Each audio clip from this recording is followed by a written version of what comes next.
नमस्कार दोस्तों, मैं मनोज कौर और आप देख रहे हैं Mou24 न्यूज।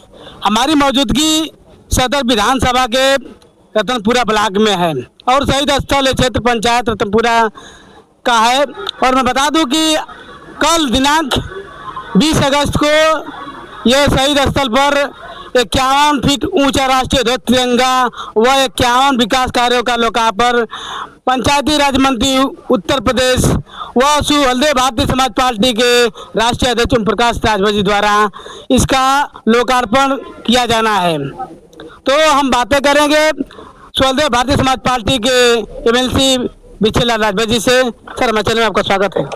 बहुत बहुत धन्यवाद आपको और आपके चैनल में। तो एमएलसी साहब, कल किस प्रकार का कार्यक्रम है और कितने लोगों की यहाँ पहुँचने की संभावना है? देखिए, आपने जैसे अब अपने बातों में ही बताया कि कल रतनपुरा ब्लॉक के ब्लॉक प्रमुख श्रीमती सरिता राजभर के द्वारा यह कार्यक्रम आयोजित किया गया है, जिस कार्यक्रम में 51 फीट ऊंचा राष्ट्रीय ध्वज तिरंगा व 51 विकास कार्यों का लोकार्पण होना है। इसके मुख्य अतिथि सुहेलदेव भारतीय समाज पार्टी के राष्ट्रीय अध्यक्ष माननीय ओम प्रकाश राजभर जी, उत्तर प्रदेश सरकार के मंत्री हैं, उनके द्वारा किया जाएगा। उसी क्रम में आज हम लोग यहाँ कॉमरेड स्वर्गीय सरजू पांडे जी के इस समाधि स्थल पर उपस्थित हैं और कार्यक्रम की तैयारी में लगे हुए हैं।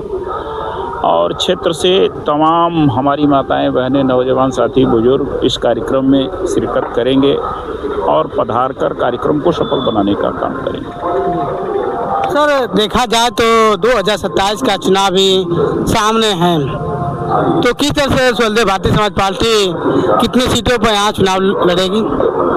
सुहेलदेव भारतीय समाज पार्टी 2027 से ही नहीं, सुहेलदेव भारतीय समाज पार्टी हमेशा 24 घंटा सुहेलदेव भारतीय समाज पार्टी चुनावी मूड में रहती है।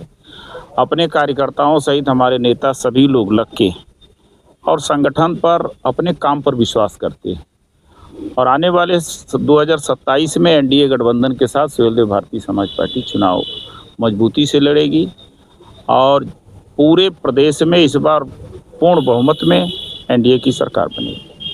कल समाजवादी पार्टी के अम्बेडकर युवा वाहिनी प्रकाश राजभर जी जौहराबाद से विधानसभा की सीट से हार जाएंगे, तो काहे नहीं शिवपाल अखिलेश को लेकर खड़ा कर देना सीटिया पर, जीत जाएंगे वो लोग।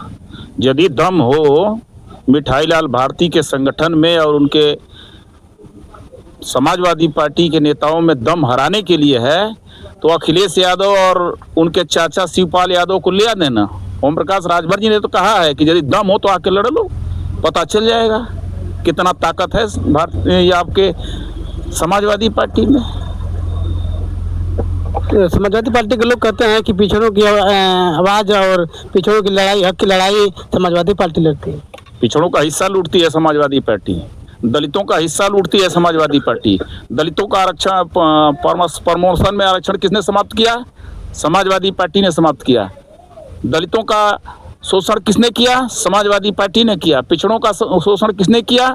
जब सरकार समाजवादी पार्टी की थी तो अखिलेश यादव के चाचा शिवपाल यादव झोरा लेके बैठते थे, लिस्ट बना के पहुंचते थे। चाहे वो पुलिस की भर्ती हो, चाहे सिपाही की भर्ती हो, चाहे किसी भी विभाग की भर्ती हो, वहां से चिट्ठी आती थी और वही लोग भर्ती होते थे। वो नहीं चलेगा, ये एनडीए गठबंधन की सरकार है। आपको समाप्त पार्टी बना के छोड़ेंगे हम लोग 2027 में, और आने वाले समय में आप नहीं दिखेंगे, आप वहीं चले जाओगे जहां बहुजन समाज पार्टी चली गई है। तो लोग कहते हैं कि संविधान को बचाने के लिए जिस तरह से समाजवादी पार्टी कर रही है कि संविधान को हम बचाए हैं, अगर हम लोग नहीं लड़े होते 2024 में तो संविधान बदल गया होता। संविधान न उनके बाप का है न हमारे बाप का है। संविधान जो बाबा साहब भीमराव अंबेडकर जी ने लिखा है, चाहे वो किसी की सरकार बन जाए, संविधान को कोई न हटा सकता न कोई मिटा सकता। संविधान से ये देश चलता है और बाबा साहब ने जो संविधान लिखा है संविधान को कोई इग्नोर नहीं कर सकता। किसी की भी सरकार उत्तर प्रदेश और देश में आ जाए, संविधान के तहत ही हम बैठ के आपके से बात कर रहे हैं। संविधान के तहत हम चलते हैं। संविधान के तहत जो भी इस देश में काम, जो भी प्रक्रियाएं हैं, जो भी देश की व्यवस्थाएं हैं, संविधान के तहत से चलेगी। किसी के बाप की बपौती नहीं है कि जाके संविधान को हटा देगा। तो समाजवादी पार्टी के लोग तो आरोप लगा रहे हैं कि ये आप लोग चेतेंगे नहीं तो इस बार आखिरी चुनाव हो सकता है। समाजवादी पार्टी झूठ बोलती है। समाजवादी पार्टी के नेता झूठ बोलते हैं।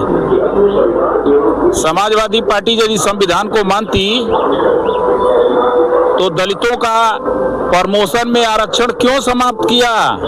हम समाजवादी पार्टी के लोगों से पूछना चाहते हैं, अखिलेश यादव से पूछना चाहते हैं, यदि समाजवादी पार्टी यदि संविधान को मानती तो दलितों का आरक्षण में जो प्रमोशन था उसको समाप्त नहीं करती। उससे यही प्रतीत होता है कि समाजवादी पार्टी दलितों के हिस्सा को लूटने का काम करती है, पिछड़ों के हिस्सा को लूटने का काम करती है।